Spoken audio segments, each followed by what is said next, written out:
Man, welcome to the channel, guys. Hope everybody's okay. Yeah, man, I'm okay. I'm excited. I'm happy. Not like others. Couple of people I know, they way happy, man. I'm gonna talk about the AFCON finale, right? The biggest. I've never seen such thing. This is gonna go on history to be the biggest scandal in football. The biggest scandal in football, the biggest moments in football. It's what happened yesterday in Morocco. Senegal versus Morocco, or Morocco versus Senegal. Now, before we get to that final, I want to talk about how I felt, who was going to win the AFCON, and why. So, before, when this whole thing started, I actually said to my friends that, you know what, Morocco will actually win this because they are host nation. They play well also, and for the fact that they are to host the FIFA World Cup after America, Mexico, and Canada. So that is one reason that, you know, the big decision makers of the world will have to push Morocco to win at least the African Cup of Nations. We got to the semifinals, Morocco to play Nigeria. I told a friend of mine that, you know what, Nigeria would not win.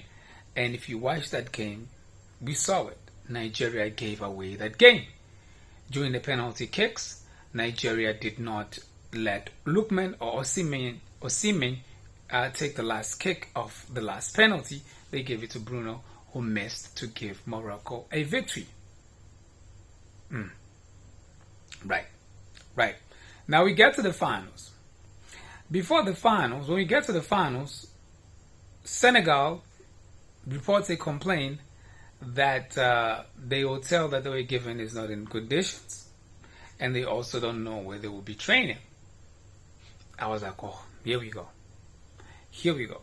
Probably Nigeria might have struck a deal with Morocco and FIFA, but Senegal didn't. That's why they are complaining these conditions. The game starts on Sunday, 2100, 9 p.m. I'm watching the game. It's a great game. Morocco keeps getting greater chances. They had better chances. Morocco could have won.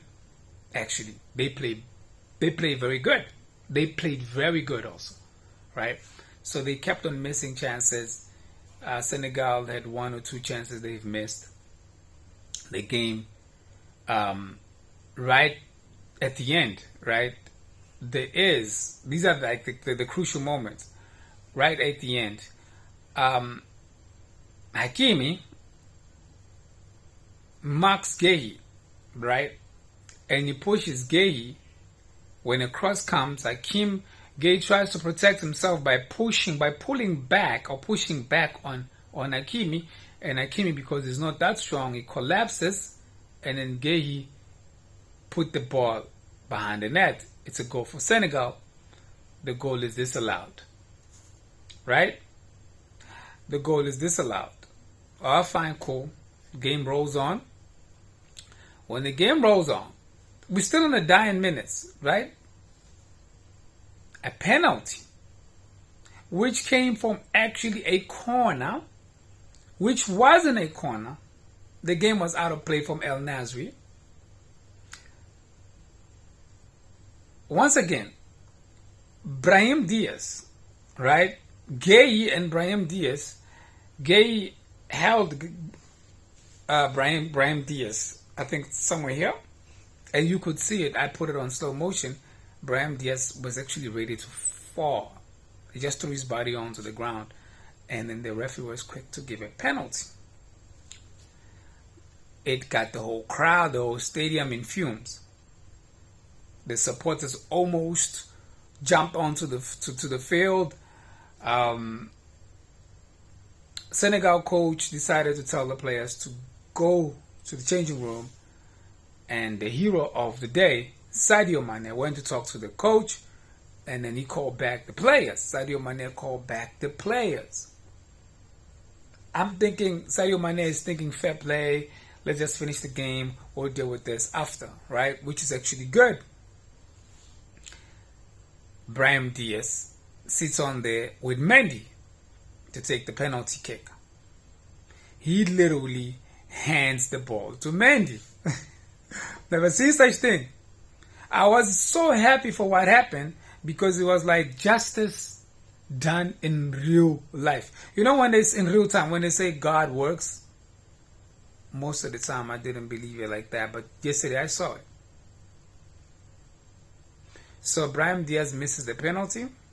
They gave me second on to extra time. And then extra time, Gay scores and gives Senegal the trophy. And that's how it happened. The biggest scandal in football. It happened yesterday in Morocco. Congratulations to Senegal for winning that thing.